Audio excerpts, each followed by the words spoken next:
나는 죽고 예수로 사는 삶.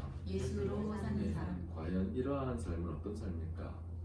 어느 집회가 있었는데 이제 강사분이 물었다고 합니다. 여러분, 예수님으로 인하여 새 생명을 소유했습니까? 집회 참석한 모든 사람이 예 또는 아멘 이렇게 했어요. 또 한 번 더 연이어서 질문했습니다. 여러분, 그렇다면 여러분의 자아는, 여러분의 모습은 예수님 안에서 죽었습니까? 많은 사람이 그렇게 당당하게 대답하더니 이번에는 대답을 잘 못해요. 어떤 사람은 그냥 마지못해 예 하는 사람도 있지만 거의 다 대답을 못했습니다. 우리가 복음을 믿으면서도 우리 삶의 변화를 경험하기가 쉽지가 않다는 것을 증명해주고 있는 거죠. 저를 한번 생각해봤습니다. 제가 마흔에 이제 천안에 있는 신학교를 갔는데 신학교에 들어가면서 저는 신학교를 가기로 결단하고 이제는 나의 모든 것을 내려놓는다 생각했는데 그러면 신학을 공부하는 동안 내가 죽었는가 보니까 내가 안 죽었더라고요. 신학을 공부하면서 예수님을 따르기로 결단하면서도 제 모습은 살아있어요. 내 꿈과 비전이 살아있으니까 마지못해 공부하는 것 같고 이게 내가 예수님을 따른다고 결단했음에도 불구하고 자아가 죽지 않아요. 그래서 그런지 로마서 12장 12절에서는 이렇게 말해요. 너희는 이 세대를 본받지 말고 오직 마음을 새롭게 함으로 변화를 받아. 저를 따라 한번 합니다. 너희는 이 세대를 본받지 말고 오직 마음을 새롭게 함으로 변화를 받아. 이 세대가 지금 어떤 세대입니까? 차별금지법이 거의 문턱 앞에 나와 있는데 이것을 막으려고 그 최전방에서 모든 것을 내려놓고 사생결단하는 분들도 있어요. 우리는 어떻게 보면 좀 후방에서 금요기도회 때나 개인 기도할 때 기도하면서 지원하고 있죠. 이 정말 하나님의 성경과 하나님의 말씀과 역행하는 일들이 이 세대에 계속적으로 일어나고 그러한 법들이 발휘되어지고 있죠. 이 세대를 본받지 말고 라고 성경은 말합니다. 또 성경은 로마서 6장 8절에서는 이렇게 말하고 있습니다. 만일 우리가 그리스도와 함께 죽었으면 또한 우리는 그와 함께 살 줄을 믿노라. 예. 우리가 예수 그리스도와 함께 죽으면 예수님과 함께 살 줄을 믿노라. 성탄절이 다가오는데 예수님이 새롭게 태어나신 날에 저는 계속 죽는 이야기를 하고 있죠. 왜 그럴까? 자, 한번 고민해 보건대 죄보다 하나님이 가장 싫어하는 것이 하나 있다면 죄입니다. 하나님과의 관계를 막는 것은 다른 건 아무것도 없어요. 죄가 있으면 하나님과의 관계가 막힙니다. 창세기를 지금 계속 읽고 계신데 창세기에 보면 하나님이 아담을 부르시죠. 아담아. 아담이 숨었어요. 하나님과 계속 소통하고 있었거든요. 왜? 죄가 있었기 때문에. 내가 어찌하여 숨었느냐 라고 하나님 말씀하시죠. 그런데 이 죄보다도 무서운 게 있다면 죽지 않는 나의 자아입니다. 이 자아가 얼마나 무서우냐? 사사기에서는 자기 생각에 옳은 대로, 잠언서에서는 묵시가 없으므로 백성이 망하는도다.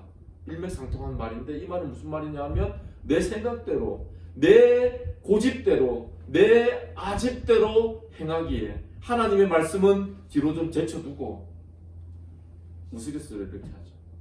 주님 잠시만요. 제 생각대로 좀 처리하고 주님 잠시만 나가 계십시오. 우리가 주님의 동행을 얘기하잖아요. 그런데 주님 잠시만 계십시오. 제가 잠시 나가서 제 생각대로 하고 그때 또 같이 보십시오 라고 하는데 주님이 우리 삶에서 정말 내 생각이 예수 그리스도의 뜻을 쫓아간다고 기도하고 주님의 뜻을 구하지만 어느덧 내 생각이 앞에 있을 때가 많습니다. 여하튼 죽지 않는 자아는 우리 삶에 예수 그리스도를 따라감에 있어서 큰 걸림돌이 되는데 오늘 본문으로 들어가서 요한복음 12장 말씀은 이제 예수님께서 승리의 입성을 앞두고 유월절이라는 명절이 되어졌습니다. 예루살렘에서 올라온 많은 사람들이 있었습니다. 유대인도 있었고 이방인도 있었고 많은 사람들이 있었는데 그 중에 헬라인, 이방인들이 예수님께 찾아왔습니다. 자, 12장 23절을 제가 한번 읽어드리겠습니다. 12장 23절입니다. 예수께서 대답하여 이르시되 인자가 영광을 얻을 때가 왔도다. 헬라인이 찾아와서 예수님께 물었습니다. 간청했습니다. 예수님을 뵙기를 원했을 때 예수님은 인자가 영광을 얻을 때가 왔도다. 이 말씀이 무슨 말인가? 인자가 영광을 얻는다는 것이 어떠한 뜻인가? 얻을 때라는 것은 시간이죠. 그 타임이라는 뜻인데 이 때가 어느 때냐? 예수님이 곧 십자가의 죽음을 앞두고 있다는 것을 예수님은 이렇게 표현하고 있습니다. 인자가 영광을 얻을 때가 왔도다. 왜 십자가가 영광인가? 십자가는 그 당시에 최고의 죽음의 형이자 최고의 그 형인데 그 십자가가 왜 예수님은 영광이라고 표현하고 있는가 생각해 볼 때 십자가는 실패의 상징이 아니라 십자가를 통해서 부활하시고 다시 살아나시고 승리하신 승리의 표징이기 때문에 또 하나는 예수님께서 성탄절에 이 땅에 사람의 몸을 입고 오셨는데 예수님이 이 땅에 오셔서 해야 될 가장 중요한 사명은 무엇이냐면 십자가를 져야 하는 것이었기 때문에 예수님은 이것을 영광의 때가 아직 이루지 아니하였다라고 말씀하시죠. 또 예수님은 실제적으로 십자가에서 이렇게 말씀하셨죠. 가상칠언 가운데 마지막에 숨을 거두시기 전에 십자가상에서 기진맥진하시면서 운명하시기 전에 다 이루었도다. 모든 것을 다 완성하셨다고 말씀하시며 마침표를 꽝 찍으시는 것입니다. 이것을 이루지 못하면 예수님이 이 땅에 오신 목적이 아무것도 아니게 되죠. 심지어는 수제자가 예수님이 십자가 진다고 하니까 안 됩니다 예수님, 그 십자가는 제가 지겠습니다. 베드로가 질 수 없는 거죠. 사탄아 물러가라.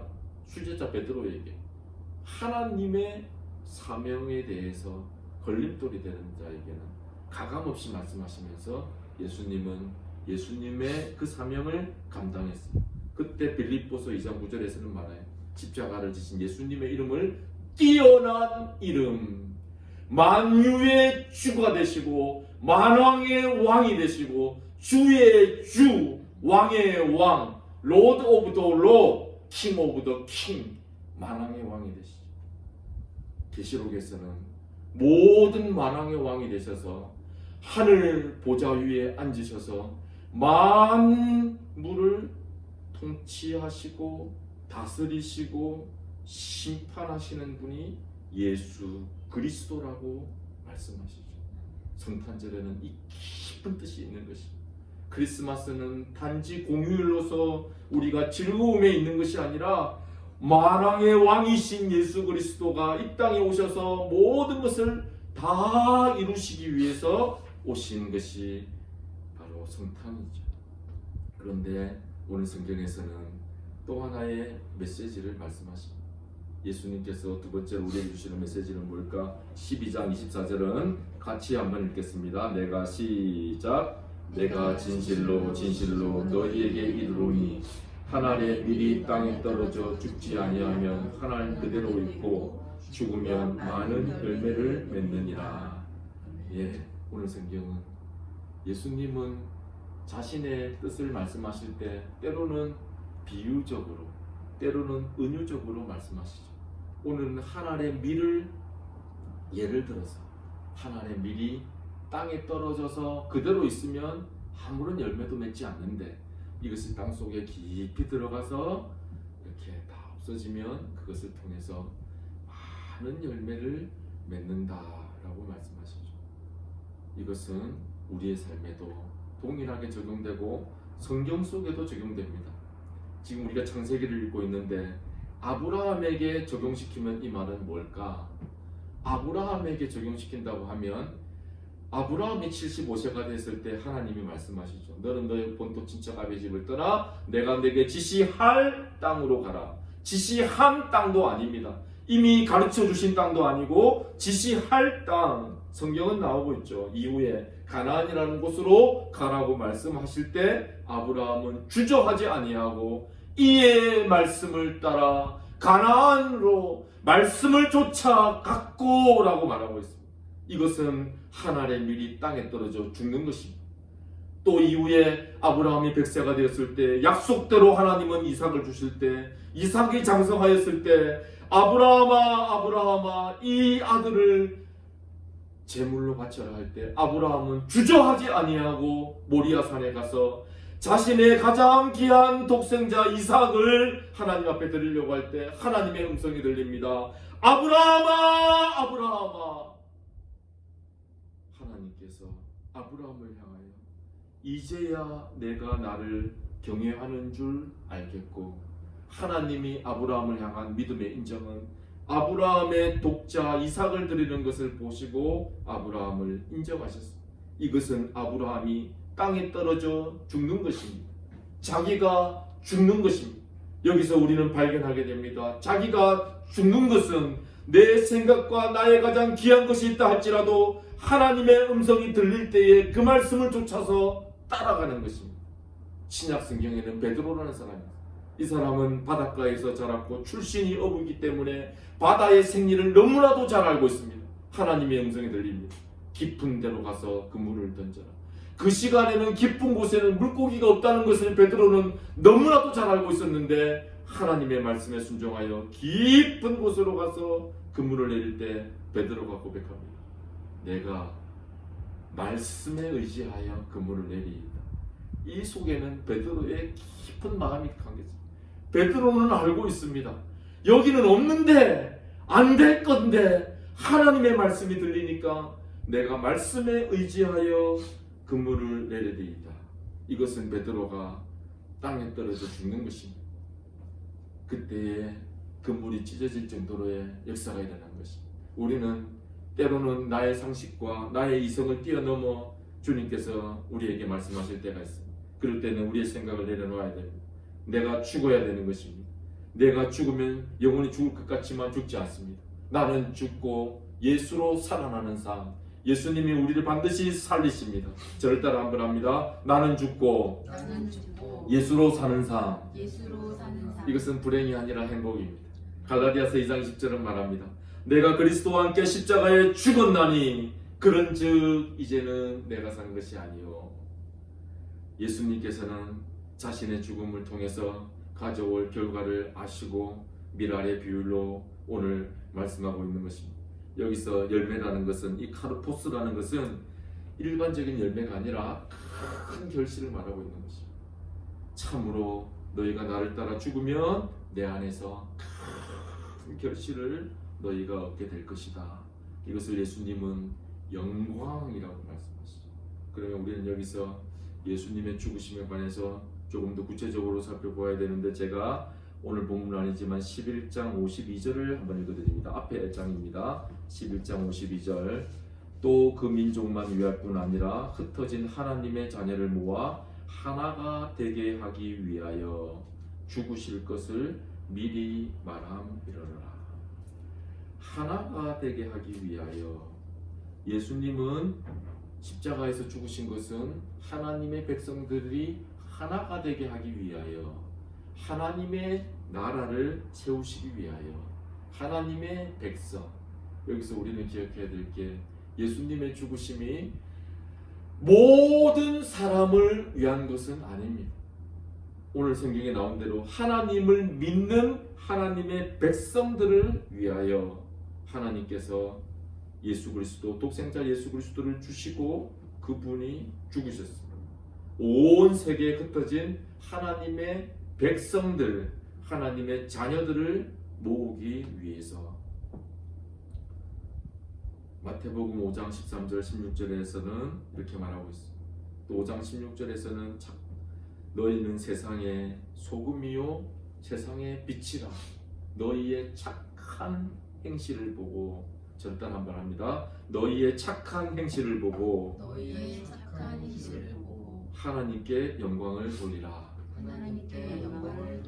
예수님께서 십자가에 죽으심으로 인자가 영광을 얻었다는 것은 우리는 그의 자녀된 자로 우리의 착한 행실을 보고 하나님 앞에 영광을 돌릴 때 저 사람은 그리스도인이다 라고 고백하게 되어지는 것이죠. 이러한 사람들에게는 열매가 있습니다.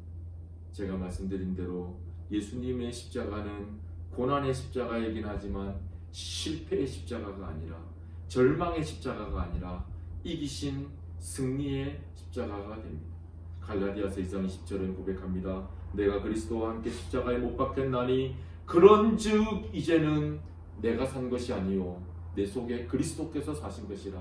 이제 내가 육체 가운데 사는 것은 나를 사랑하사 나를 위하여 십자가를 지신 하나님의 뜻대로 살아가는 것이다 라고 말하고 있습니다. 여기서 우리는 하나 생각해야 되겠습니다. 내가 그리스도와 함께 십자가에 죽는다는 것은 뭘까? 이것을 알기를 원합니다. 내가 그리스도와 함께 십자가에 못 박혔나니 그런즉 이제는 내가 산 것이 아니요 내가 그리스도와 함께 십자가에 못 박힌다는 것은 이러한 의미를 담고 있습니다. 첫 번째는 자기 부인의 삶입니다. 제가 처음에 말씀드린 대로 자아가 살아있으면 자아로 인해서 걸림돌이 된다고 했죠. 자아는 무엇이냐? 자기를 걸리게 하는 것입니다. 그러므로 자기를 부인하는 것입니다. 자기를 부인하는 것은 내 생각을 날마다 내려놓는 것입니다. 나는 이쪽으로 가고 싶은데 기도를 보면 하나님은 이쪽으로 가기 원하시는 것입니다. 우리는 어떻게 해야 될까요? 그래서 내가 원하는 곳을 가야지 라고 해서 그 길을 갈까요? 아니면 하나님이 원하시는 곳을 갈까? 어느 분은 이렇게 얘기했어요. 우리의 삶은 항상 교차로와 같다. 세상의 법은 이쪽으로 향하고 있고 하나님의 뜻은 이쪽으로 향하고 있는데 우리는 여기서 깜빡이를 어디로 켤까? 늘 서 있는 교차로에 서 있는 삶과 같다라고 얘기합니다. 세상은 큰 대로가 흐르고 있고 또 여기에는 또 우리의 갈 길이 있습니다. 우리는 신호를 어디로 밝혀야 될까? 또 하나는 자기 십자가를 지고 가는 삶이다. 또 하나는 예수님과 함께 죽는다는 것은 예수님이 가신 길을 따르는 삶이다. 제자의 삶이다. 자기를 부인하고 자기 십자가를 지고 따르는 삶. 정말 고생의 길 같죠. 정말 힘든 길 같죠. 그런데 이 속에 평안이 있고 생명이 있고 하나님 주신 은혜가 있고 즐거움이 있습니다. 바울이 부지런히 주의 복음을 전하고 주님의 은혜를 선포하고 매를 맞을지언정 감옥에서도 하나님 말씀을 전했는데 사도 바울이 이렇게 고백해. 오호라 나는 공고한 사람이로다. 내 속에 하나님의 법이 나를 주장하고 있는데 내 속에 또 한 법이 있으니 육체의 법이다. 육신의 법이 나를 주장하고 있다. 내 속에서는 하나님의 법과 육신의 법이 계속 싸우는 거예요. 이것은 죽지 않아요. 언제 끝날까요? 하나님 나라에 가면 다 없어집니다. 하나님 나라에 가기 전까지는 계속 하나는 하나님의 법이 또 하나는 나의 자아가 계속적으로 싸우고 있는 거예요. 51대 49가 되면 이기는 줄 믿습니다. 하나님의 법이 큰 차이가 일어나지 않아도 돼요. 한 걸음만 내가 나아가면 되는 것입니다. 그런 적의 삶은 어떤 삶이냐? 이제는 내가 사는 것이 아니요 내 속에 그리스도께서 사는 것입니다. 저는 제주도에 갈 때 이 비행기를 탈 때 저는 비행기를 탈 때마다 고백합니다. 올라갈 때 상공은 올라갈 때는 기름도 많이 들고 한데 높이 올라가서 그 기압을 타면 그때는 우리가 핸드폰도 할 수 있고 아이패드도 펼칠 수 있고 모든 것을 할 수 있고 비행기는 기류를 타고 가죠. 그 기류를 볼 때 내가 성령 하나님 안에서 내 자아를 내려놓고 하나님이 원하시는 대로 하면 하나님께서 마치 그 기류와 같이 큰 바람으로 나를 인도하실 건데 내가 너무 내 생각 가운데 있어. 독수리가 처음에는 이 땅과 가까운 곳에 있을 때는 날갯짓을 해야 되지만 높은 천국에 올라가서는 날갯짓을 하지 않고 날개를 쭉 펴고 바람을 타고 창공을 날아가는 거죠. 얼마나 멋있습니까? 우리가 낮은 곳에서 날갯짓 하다가 안 된다고 포기하고 가라앉는 것이 아니라 높은 하늘로 비상해서 하나님이 원하시는 것을 바라보며 광대한 땅을 바라보며 넓은 곳에서 우리가 서 있기를 원합니다. 이것이 바로 이제는 내가 사는 것이 아니요 내 속에 그리스도께서 사신 것입니다. 이곳에서는 우리가 적용해야 될 게 있습니다. 내가 조금 손해보는 것입니다. 내가 조금 양보하는 것입니다. 내가 조금 다른 사람을 배려하는 것입니다. 그런데 이게 우리가 망할 것 같은데, 우리가 실패할 것 같은데 우리가 승리하는 길입니다. 이러한 삶을 살아갈 때 하나님의 영광을 드러낼 뿐만 아니라 우리 가운데는 성령의 인내가, 성령의 열매가 임하는데 사랑과 희락과 화평과 온유와 인내와 충성과 온유와 절제의 성령의 인내가 임해서 우리의 삶이 날마다 어려운 사람을 보면 도와주고 싶고, 어려운 사람을 보면 나누고 싶고, 어려운 사람을 보면 그 사람을 향하여 예수 그리스도의 사랑을 전하는데, 그것이 우리가 망하는 삶이 아니라 그 옆에 있는 사람을 살리고 우리는 하나님의 영광을 드러내는 존귀한 삶을 살아가게 되어지는 것입니다. 하나 기억했으면 좋겠습니다. 내가 죽어야 할 것은 무엇인가? 내가 십자가와 함께 예수님 앞에서 순종해야 될 것이 무엇인가? 이것을 내가 알게 되어지면 그런즉의 삶을 살아가는데, 그런즉 이제는 내가 산 것이 아니요 내 속에 그리스도께서 사신 것이다. 이 삶은 행복한 삶입니다. 이 삶 가운데는 주님의 은혜가 있습니다. 다윗의 고백대로 시편 23편의 고백처럼 여호와는 나의 목자시니 내가 부족함에 없으리로다. 심지어는 그 4절 5절에 가보면 내가 사망의 음침한 골짜기를 다닐지라도 해를 두려워하지 않을 것은 주께서 나와 함께 하십니다. 이러한 복이 저와 여러분께 있기를 소망합니다.